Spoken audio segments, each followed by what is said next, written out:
ओम नमो भगवते वासुदेवाय। ओम नमो भगवते वासुदेवाय। ओम नमो भगवते वासुदेवाय। सभी भगवान के भक्तजनों, भगवान के प्रेमियों, सभी को मेरा प्रणाम, सभी को मेरा नमस्कार। आज हम आपको पुरुषोत्तम मास की एकादशों अध्याय के पाठ को सुनाएंगे। उससे पहले हम 11वें अध्याय का पाठ आपको सुनाएंगे। उससे पहले हम सभी लोग भगवान विष्णु का, भगवान पुरुषोत्तम का, भगवान राम का एवं भगवान शिव का ध्यान करेंगे। शांताकारं भुजगशयनं पद्मनाभं सुरेशं विश्वाधारं गगनसदृशं मेघवर्णं शुभांगं लक्ष्मीकान्तं कमलनयनं योगिभिर्ध्यानगम्यं वन्दे विष्णु भवभयहरं सर्वलोकैकनाथनम्। अब हम सभी लोग भगवान राम का ध्यान करेंगे। ध्यायायेदाजानुबाहुं धृतशरधनुषं वद्दपद्मासनस्थं पीतं वासुवशानं नौ कमलदलस्पर्धिनेत्रं प्रसन्नं वामाङ्कारुणसीतामुखकमलमिल्लोलोचनं नीरधावं नानालङ्कारदीप्तं दधद्मुरजटामण्डलं रामचन्द्रम्। जो धनुष बाण धारण किए हुए हैं, बद्ध पद्मासन से विराजमान हैं, पीताम्बर पहने हुए हैं, जिनकी प्रसन्न नयन है, नूतन कमलदल से स्पर्धा करती तथा वाम भाग में विराजमान श्री सीता जी के मुख कमल से मिले हुए हैं, उन आजानबाहु मेघ श्याम नाना प्रकार के अलंकारों से विभूषित तथा विशाल जटाजूड़धारी श्री रामचंद्र जी का ध्यान करें। कर्पूरगौरं करुणावतारं संसारसारं भुजगेन्द्रहारं सदा वसन्तं हृदयारविन्दे भवं भवानी सहितं नमामि। त्वमेव माता च पिता त्वमेव बन्धु च सखा त्वमेव विद्या द्रविणं त्वमेव सर्वं मम देवदेवम्। अथेको एकादशोऽध्याय अचीकरत्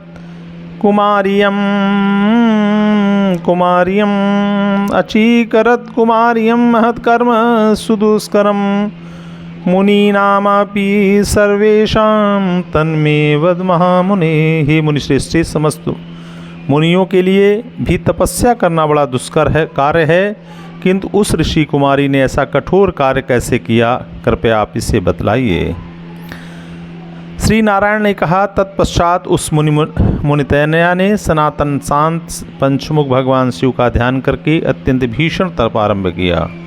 सर्पों का आभूषण पहने हुए, नंदी और भृंगी गणों से सेवित, 24 तत्वों और तीनों गुणों के समन्वित देवादिदेव, 8 महासिद्धियों एवं प्रकृति तथा पुरुष से युक्त, अर्धचंद्र से शोभायमान भाल वाले, जटाजूट से विराजमान मस्तक वाले, ऐसे भगवान शिव को संतुष्ट करने के लिए उस बाला ने भीषण तप प्रारंभ किया। वह ग्रीष्म ऋतु से पंचाग्नि का साधन करती, हेमंत और शिशिर ऋतु में ठंडे पानी के अंदर मुंह खोलकर तप करते समय ऐसी प्रतीत होती मानो जल में कमलनी खिली हो। सिर के नीचे बिखरी हुई काली और नीली हलकों से ढकी हुई वह जल में ऐसी शोभा पाती मानो सेवार की लताएं फैली हुई हों। शीत के कारण ब्रह्मरंध्र से निकली हुई धुएं की पंक्ति से ऐसी प्रतीत होती थी मानो कमल के मकरंद का पान करके भौरों की पंक्तियां निकल कर जा रही हों। वर्षा ऋतु में चबूतरे पर कुश बिछाकर खुले आकाश के नीचे बिना किसी प्रकार की छाया के रहकर तप करती। वह कोमलांगी प्रातः सायंकाल धुआं पी कर रहती। उस कन्या कि इस प्रकार उग्र तप के बारे में सुनकर देवराज इंद्र को बड़ी चिंता समा गई। सब देवताओं से, दूधर्षा और बड़े बड़े महर्षियों से स्पृहणियाँ उस ऋषि कुमारी को तप करते हुए हे क्षत्रिय कुलभूषण युधिष्ठिर, 9000 वर्ष बीत गए। उस कन्या की तपस्या से भगवान गिरजा शंकर ने प्रसन्न होकर उसे इंद्रियों से परे अपने स्वरूप का दर्शन दिया। उनका दर्शन पाकर जैसे ही शरीर में प्राण लौट आवे वैसे ही एकाएक खड़ी हो गई और तपस्या करने से दुर्बल होने पर भी वह उस समय हष्टपुष्ट हो गई। हवा और धूप से बहुत पीड़ित होने पर भी वह शिव को बड़ी प्रिय लगी। तब उस बाला ने सिर झुकाकर गिरजा रमण को प्रणाम किया। उस विश्ववंद विश्वनाथ जी का मानसिक उपचारों से पूजन करके अत्यंत श्रद्धा भक्ति के साथ जगदीश्वर की स्तुति करने लगी। कन्या बोली, हे शैलपुत्री के प्रिय, हे प्राणनाथ, हे प्रभु, हे वर्ग, हे भूतेश, हे गौरीश, हे शंभु, हे तमा, हे सोम, अग्नि रूप दिव्य नेत्र धारण करने वाले, हे मेरे आधार, हे मुंड अस्त की माला पहनने वाले, आपको प्रणाम है। विविध ताप से जिनके अंग प्रत्यंग में पीड़ा हो रही, जो घोर संसार सागर में डूब रहे हों, दुराचारी रूप सांपों से जो पीड़ित हो रहे हों और काल के भयंकर दाढ़ों से डसे हुए प्राणी आदि यदि आपकी शरण में आश्रय लेते हैं तो उनकी मुक्ति तो हो जाती है। हे प्रभु, आपने अपने परम भक्त बाणासुर को अपना लिया और महाराज अलर्क की मरी हुई रानी को प्राणदान दे दिया। हे दयानिधान, हे भूतेश्वर, हे चंडीश्वर, हे भव त्राता, हे मृत्युंजय, हे प्राणों के अधीश्वर, हे प्रजापति दक्ष के यज्ञ के विध्वंस करता, हे अखिल शत्रु विनाशक, हे अपने भक्तों के जन्म मरण के बंधन को ध्वंस करने वाले, हे आवागमन को मिटाने वाले, हे सृष्टि के आदिकर्ता, हे प्राणों के अधिपत, हे पाप विनाशक, आप अपनी आराधना करने वालों की रक्षा कीजिए। मैं आपको प्रणाम करती हूँ। श्री कृष्ण जी कहते हैं कि हे युधिष्ठिर, महाभाग्यशालिनी तपस्विनी मेधावी ऋषि की पुत्री इस प्रकार मनसा और वाचा से भगवान शंकर जी की स्तुति करके मौन हो गई। श्री कृष्ण जी बोले कि ऋषि कन्या के अत्यंत उग्र तप को देखकर और उसके द्वारा की हुई स्तुति को सुनकर भगवान सदाशिव का मुख कमल प्रसन्नता से खिल उठा और उन्होंने कन्या से कहा। शिव जी बोले, हे महाभाग्यशालिनी, हे तपस्विनी, अब तुम दुख मत करो, मैं तुम्हारे ऊपर बहुत प्रसन्न हूँ, तुम्हारा कल्याण हो, तुम्हारे मन में जो आकांक्षा हो वरदान मांग लो। यह सुनकर वह कुमारी आनंद की महासागर में निमग्न हो गई और अत्यंत प्रसन्न हुए भगवान सदाशिव से यह बात कहने लगी। ऋषि कन्या ने कहा, हे दीनानाथ, हे दयानिधि, यदि आप मेरे ऊपर प्रसन्न हैं तो हे औडरदानी, मेरी कामना पूरी करने के रंच मात्र भी विलंब न करें। हे महादेव, पति दीजिए, पति दीजिए, मुझे पति दीजिए, मुझे पति की कामना है, पति दीजिए। इसके अतिरिक्त और कोई दूसरी बात अपने हृदय में मैंने नहीं सोची है। भगवान करपदीश्वर से यह कहकर वह ऋषि कन्या चुप हो गई। यह सुनकर महादेव जी मुनि कन्या से बोले। शिवजी ने कहा, हे मुनि कन्या, तुमने जैसा अपने मुंह से कहा वैसा ही होगा। अतः तुमने 5 बार पति पति कहकर वर मांगा है, इसलिए हे सुंदरी, तुम्हारे 5 पति होंगे और वे सभी सूरवीर, समस्त धर्मवेत्ता, सरल, सत्यवादी, पराक्रमी, यज्ञ करने वाले, अपने गुणों से विख्यात, सत्य प्रतिज्ञ, इंद्रिय निग्रह, तुम्हारे रुख के अनुसार कार्य करने वाले, सभी राजकुलोत्पन्न गुणशाली होंगे। श्री कृष्ण जी ने कहा। ध्रुव जट शिव जी के इस कड़वे वचन को सुनकर बोलने में चतुर कन्या ने सिर झुकाकर कहा। मुनि कन्या बोली, हे गिरिराज के पति सदाशिव, ऐसा वर देकर संसार में मेरा उपहास न करिए, क्योंकि एक नारी का एक ही भर्ता होता है।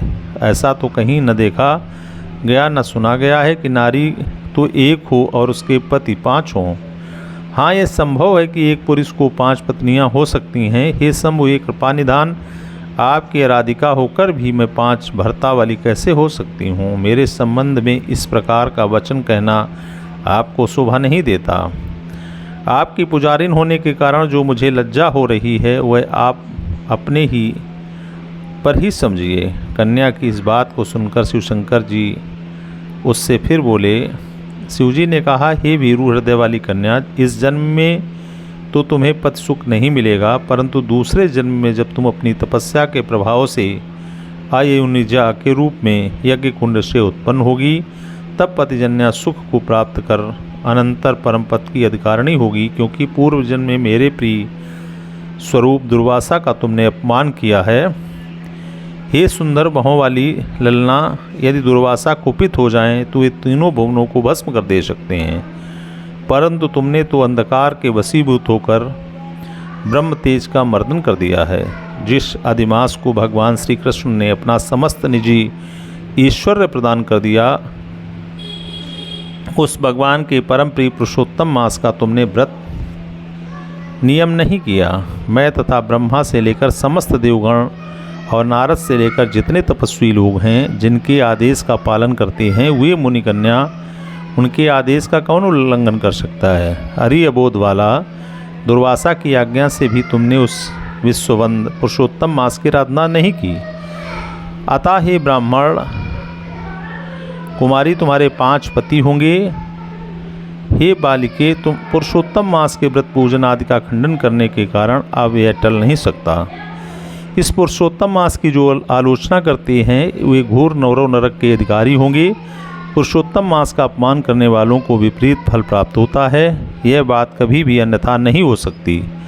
पुरुषोत्तम मास की आराधना करने वाले पुत्र पौत्र और धन से संपन्न होते हैं। वे इस लोक और परलोक में सिद्धि को प्राप्त करते हैं, भविष्य में सिद्धि प्राप्त करेंगे और वर्तमान काल में भी सिद्धि प्राप्त कर रहे हैं। हम सभी देवता लोग भी पुरुषोत्तम मास की आराधना करने वाले हैं। जिस पुरुषोत्तम मास में व्रत पूजा नियम आदि का आचरण करने से पुरुषोत्तम भगवान शीघ्र प्रसन्न हो जाते हैं, उस असाधारण मास की ही सुंदर कोटि वाली हैं। हम लोग क्यों न आराधना करें। अत्यंत उच्च महान पुरुषों की वाणी कहो कैसे मिथ्या हो सकती है। सद असदवाद की विवेचना करने वाले मुनियों की वाणी अनुकरणीय होती है। इतना कहते कहते भगवान नीलकंठ सदाशिव शीघ्र ही अंतर ध्यान हो गए और वह मुनि कन्या चकित हो इधर उधर देखने लगी, जैसे अपने झुंड से बिछड़ी हिरणी चकित होकर इधर उधर देखती रह जाती है। शशांक लेखांकित भाल देशे सदाशिवे सैव दिशं प्रयाते चिंता बबाधे मुनिराज कन्या हत्या यथा व्रत्रहणम मुनीषा।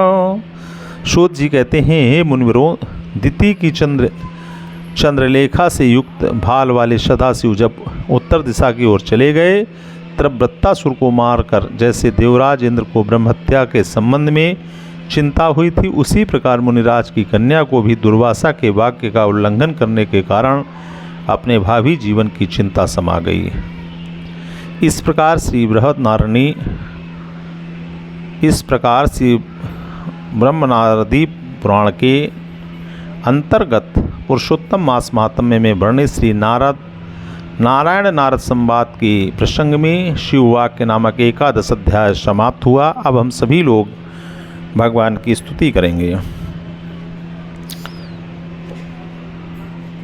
श्री रामचंद्र कृपालु भजु मन हरण भव भय दारुणम नव कंजलोचन कंज मुख कर कंज पद कंजारुणम गंधर्प अगणित अमित छवि नव नील नीरद सुंदरम पटुपीतमानहु तडित रुचि शुचि नौमि जनक सुतावरम भजु दीन बंधु दिनेश दानो दैत्य वंश निकंदनम रघुनंदयानंद कंद कुशल चंद दशरथ नंदनम शिर मुकुट कुंडल तिलक चारु दारु अंग विभूषणम आजानुभुज शर चापधर संग्राम जित कर दूषणम इत वदति तुलसीदास शंकर शेष मुनि मनरंजनम मम हृदय कंज निवासु गुरु कामादिखल दल गंजनम मनुजाहि राचहु मिलहि शोवरु सहज सुंदर सावरो